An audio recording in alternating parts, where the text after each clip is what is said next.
warahmatullahi wabarakatuh. Perkenalkan, nama saya Kak Febrianto, mahasiswa dari Fakultas Ekonomi dan Bisnis jurusan Bisnis Digital.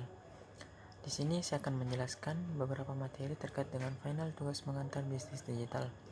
Yang pertama, strategi bisnis adalah rencana dan tindakan jangka panjang yang dirancang untuk mencapai tujuan tertentu. Serangkaian tujuan sasaran, atau bisa juga dikatakan sebagai rencana permainan manajemen untuk memperkuat kinerja perusahaan.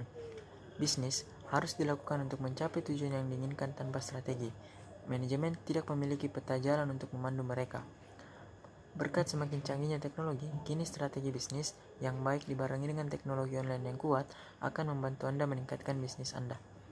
Ini tidak lain adalah rencana induk yang diterapkan manajemen perusahaan untuk mengamankan posisi kompetitif di pasar, menjalankan operasinya, menyenangkan pelanggan, dan mencapai tujuan bisnis yang diinginkan. Bisnis dapat tersesat di tengah jalan, di tengah kerumunan pesaing yang luar biasa jika kesalahan apapun terjadi dalam peta jalan. Strategi bisnis yang baik.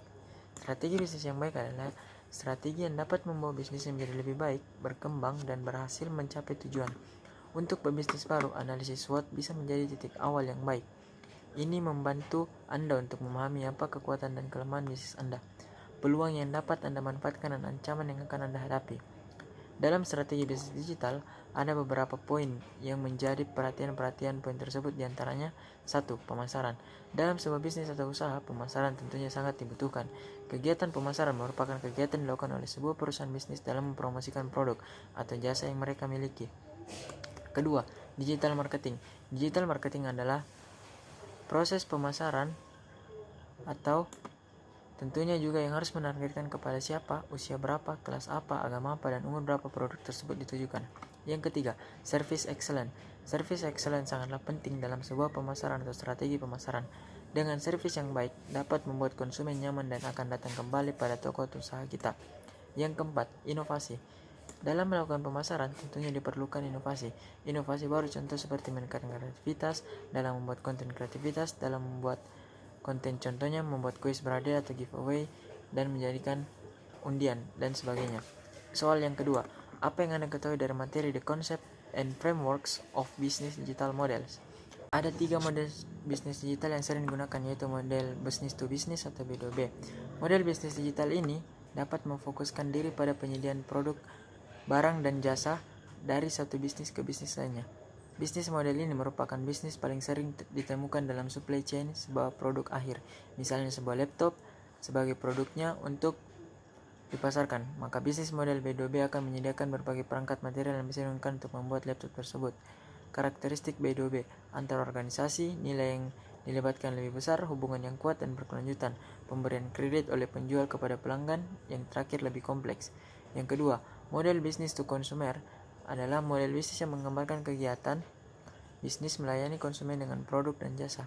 Model bisnis ini merupakan model bisnis yang lazim dilakukan di pasar digital dan e-commerce.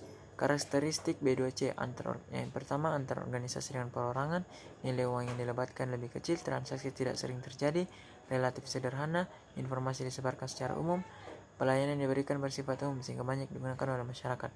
Yang ketiga, model consumer to consumer. Model bisnis digital consumer to consumer merupakan model bisnis di mana konsumen bisa menjual produk langsung ke konsumen lainnya.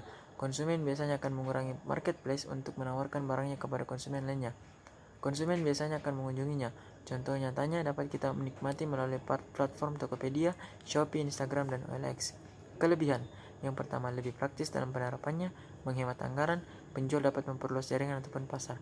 Kekurangannya adalah kualitas produk perlu dipertanyakan, masih ada metode pembayaran yang tidak jelas, banyaknya persaingan antara penjual dalam menjual barang-barang dengan kategori tersebut. Karakteristik consumer to consumer.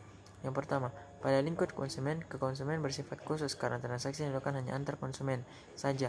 Konsumen juga membentuk komunitas pengguna atau penggemar suatu produk. Internet dijadikan sebagai sarana untuk menukar informasi tentang produk, harga, kualitas barang, dan pelayanannya. Yang keempat, model consumer to business. Model bisnis digital consumer to business merupakan kebalikan dari model business to consumer. Dalam model bisnis ini, konsumen akan menawarkan produk kepada sebuah bisnis untuk mendapatkan royalti.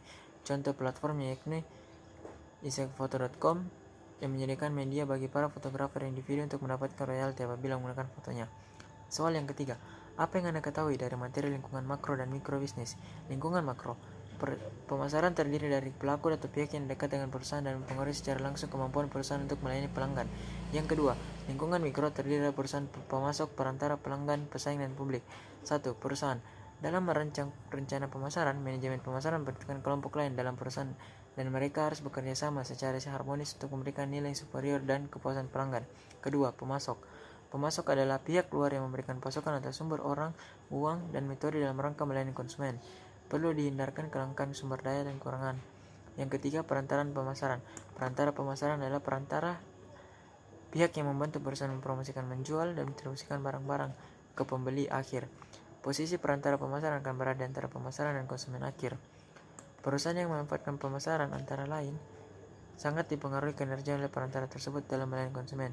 Yang keempat, pelanggan adalah pembeli aktual dari produk yang ditawarkan oleh pemasar. Mereka adalah yang mengkonsumsi produk dari pihak lain di mana seluruh kegiatan pemasaran ditujukan. Dinamika pelanggan akan mempengaruhi secara langsung pada dinamika kegiatan pemasaran. Yang kelima, pesaing. Pesaing adalah perusahaan atau organisasi yang menawarkan produk yang serupa atau produk yang memiliki fungsi yang sama dan melayani konsumen yang sama. Keenam, publik. Di luar pihak-pihak tersebut terdapat pihak-pihak yang memiliki kepentingan baik, kepentingan aktual maupun potensial dengan perusahaan. Di antara mereka juga terdapat pihak-pihak dipengaruhi oleh aktivitas perusahaan. Lingkungan makro. Manajemen pemasaran memandang bahwa lingkungan makro pemasaran merupakan elemen yang tidak bisa dikendalikan, sehingga perusahaan akan selalu beradaptasi dengan adanya perubahan lingkungan makro tersebut. Beberapa lingkungan makro pemasaran agribisnis yang tidak dapat dikendalikan perusahaan antara lain lingkungan perekonomian, terdiri atas faktor-faktor ekonomi secara tidak langsung berpengaruh terhadap aktivitas pemasaran antara lain tingkat pendapatan, inflasi, resesi, tingkat pertumbuhan ekonomi, tahapan pembangunan ekonomi, dan sebagainya. Lingkungan demografi. Pada prinsipnya, lingkungan demografi mempelajari tentang populasi manusia dalam hal ukuran, kepadatan, lokasi, umur, jenis kelamin, mata pencarian, dan statistik lainnya. C. Lingkungan sosial dan budaya. Lingkungan sosial dan budaya dibentuk oleh lembaga-lembaga kekuatan lain yang dipengaruhi oleh nilai pasar, persepsi, dan perilaku masyarakat. Yang keempat, apa yang Anda ketahui tentang materi algoritma bisnis digital? Algoritma bisnis sangatlah penting perkembangan ekonomi digital. Menurut Alan Duncan, Direktur Riset di Gartner, sebuah organisasi akan dihargai tidak hanya karena big data mereka, karena adanya penerapan algoritma, mengubah data menjadi tindakan, dan pada akhirnya meningkatkan pengalaman customer atau pelanggan. Terus, 3 hal penting. Algoritma bukan merupakan hal baru. Algoritma telah menjadi inti dari sistem kontrol manufaktur, otomatis, pemasaran, dan manajemen pemasaran, serta telah memainkan peran penting dalam layanan keuangan selama beberapa tahun terakhir. Yang kedua, algoritma bisnis.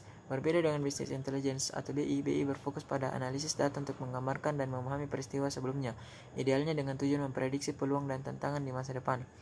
Yang ketiga, keunggulan algoritma adalah kecepatan dan perkembangan algoritma bekerja pada kecepatan dan pengembangan yang tidak dapat dibandingkan dengan upaya peningkatan tenaga kerja manusia. Untuk meningkatkan produksi seiring dengan berkembangnya bisnis digital, peningkatan penggunaan algoritma merupakan cara yang paling hemat biaya dan efisien untuk mengenai volume. Adapun manfaat algoritma dalam bisnis, yaitu dapat diterapkan pada proses pemasaran, penggunanya dapat meningkatkan kecepatan proses. Yang kedua, algoritma juga banyak digunakan dalam mesin pencari seperti Google. Algoritma memungkinkan mesin pencari dapat secara akurat menghasilkan daftar hasil berdasarkan istilah pencarian. Yang ketiga, algoritma pada dasarnya digunakan dalam urutan pengambilan langkah yang digunakan untuk memproduksi keluaran yang spesifik. Yang keempat, walaupun algoritma disusun untuk memudahkan penyusunan, algoritma juga memiliki beberapa kekurangan, diantaranya tidak fleksibel, berbahaya dan mudah diretas, menahan respon emosional, pelanggan tidak terlalu puas. Dalam penggunaannya, algoritma dapat membuat suatu keputusan kompleks dan memecahkan suatu masalah kompleks. Di dunia marketing, algoritma dimiliki pada setiap perusahaan seperti Facebook, Instagram, dan lain-lain. Algoritma akan lebih laman dalam profil pemasaran dan lebih dekat dan kekat berinteraksi dengan perusahaan. Salah satu yang perlu diperhatikan adalah bagaimana memastikan sebuah topik yang relevan dengan calon pelanggan agar mereka tertarik untuk membeli produk yang kita tawarkan. Demikian beberapa materi final yang dapat disampaikan, kurang dan lebihnya mohon dimaafkan. Wabillahi taufiq wal hidayah. Wassalamualaikum warahmatullahi wabarakatuh, dan terima kasih atas perhatian yang telah diberikan. Bye bye.